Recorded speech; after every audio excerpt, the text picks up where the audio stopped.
YouTube is incredibly punishing to small channels. And also, I believe this is probably a result of YouTube's community.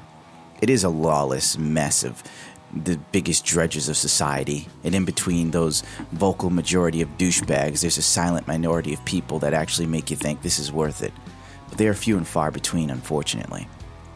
Now, there is this stigma in YouTube, and especially the community, where people believe that your sub count is a direct correlation of the content you produce. This is a level of moronicism I haven't seen since World War II, when people thought, oh, the Hitler thing would just boil over. Also, the bigger YouTubers complaining about the view count dropping, so on and so forth, I agree there is something going on there. I've experienced it myself, but I attribute it to the way things work. Most people are subscribed to YouTube channels that they don't actually watch anymore. If you don't believe me, ask some people. Hell, look at your own YouTube thing. There might be channels you're watching or you have in your subscriber thingy right now that you haven't watched in a while, but you subscribe to them. Why, you don't know, but maybe on occasion while you're cruising through YouTube for the channels you do frequent or look at, it might pop up a channel from someone you used to watch and go, hey, I haven't seen this in a while, let's see what's up. Oh, But really, that happens rarely. If anything, people will be subscribed, look at it for a while, go, I haven't seen that in a while, I'm not that interested anymore, and then delete. So I attribute most of that to this. But if anything, YouTube still blatantly promotes huge channels, shamelessly promotes them, even if their content is just fucking horrendous. I'm sorry if you're a PewDiePie fan, but he's not very funny. He's not. I've watched his stuff. I've given it an honest-to-God chance. The rule of 3 with me. If I watch something 3 times and it doesn't catch me by the 3rd, this isn't for me. I've also seen him do an interview on Conan O'Brien, a seasoned veteran as far as comedy goes, lobbing PewDiePie some great jokes on a silver platter. All he has to do is nail a punchline, and the only thing this Felix did was sit there and laugh nervously as Conan O'Brien looked confused as to why am I interviewing this asshole. Conan O'Brien, a man who was one of the first writers for The Simpsons back when it was in its heyday in the 90s, when it was beginning and it was just flying in their Simpsons mania. Conan was writing on the show. He was also writing for Saturday Night Live for a while. This is a man that is a very comedic mind, fully capable of piecing together some great zingers. And he's forced to interview a guy who somehow figured out how to get huge on YouTube. Got lucky, I should say, because it is just luck. YouTube is like the lottery now. You're sitting out there, you gotta be in it to win it, but the odds are so far stacked against you, it isn't funny anymore, especially for smaller channels. Let's take a look at Jay's 2 cents, for instance. Very big tech channel. When he reviews graphics cards, they're so fucking mundane it might as well be me doing it, because he's pretty much reading off of a paper. The same thing I do. Now, there's a guy called Hardcore Overclocking. This guy only has like 4,000 to 7,000 subs.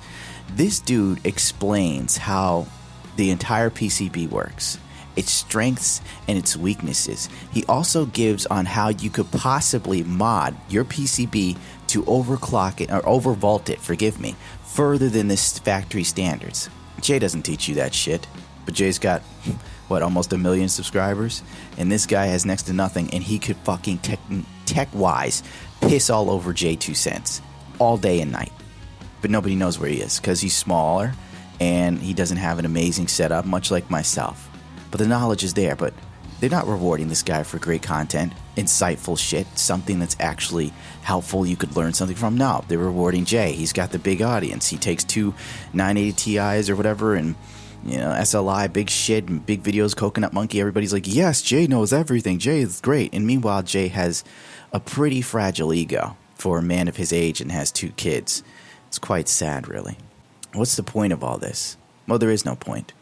I figured I'd share a moment of my truest and most earnest thoughts as I sit here completely dumbfounded by the events that unfold and transpire before me, as I just daze off into the miserable mire that is YouTube. Yes, I am doing it for kicks and giggles, but I at least want to see something come of it. And if you have noticed recently, all my recent updates or uploads will no longer be monetized. Why, you may say? Well, one, I think I want to make a statement, if you don't mind. As much as, Jacksepticeye, Markiplier, PewDiePie, all these guys sit there and talk about how YouTube's fucking up the community, fucking up things for smaller subscribers. You know what one thing doesn't change? Their videos are always monetized. PewDiePie pulls the I'll delete my channel stunt, gets 14 million views on one video. Did he give that money to charity? Anything? What was being proved there by you getting paid for bringing more attention to yourself, by whoring yourself out more? The only thing it's done is prove that you have no integrity as a person, and people will still eat it up. He just deleted his Jacksepticeye 2 channel, which I knew about, and I guess I should have saw that coming. But I said to myself, let's see if he's a man of his word. He's going to delete this all to piss off his subscriber base and do all this and that to prove something. The only thing he proved is he's about the money. Oh, and he also said YouTube's the hardest job he's ever had. If he wants, on his next season of Scare PewDiePie, we can go work on a loading dock in New York fucking City for 8 hours. Me and him. I'll show him what the fuck a hard job is. I will show him a real hard job. By the end of it, he'll be crying to go back to his 6-star hotel or 10-star, whatever, in his Egyptian 800 thread cotton sheets. And me, I'll go sleep on a really shitty mattress with a cat that refuses to move over as I eat my shitty dinner for the night. I don't even know if I'll post this video. I don't even think anybody would give a shit, to be honest. You know, if anything, I'll be met with disdain. Oh, you're just angry, blah, blah, blah. You're damn right I am. I am angry. I'm angry that I live in a world where great musicians get nowhere, where there's actually good content on YouTube, but you literally have to find it by mistake or search for it like you're digging for precious stones. I'm upset by a community that seems insanely toxic for all the wrong reasons. I don't give a shit if you have something horrible to say, but at least be fucking funny. That's the least you could do as a human being. I don't know. Fuck it all. Fuck this. Time for water.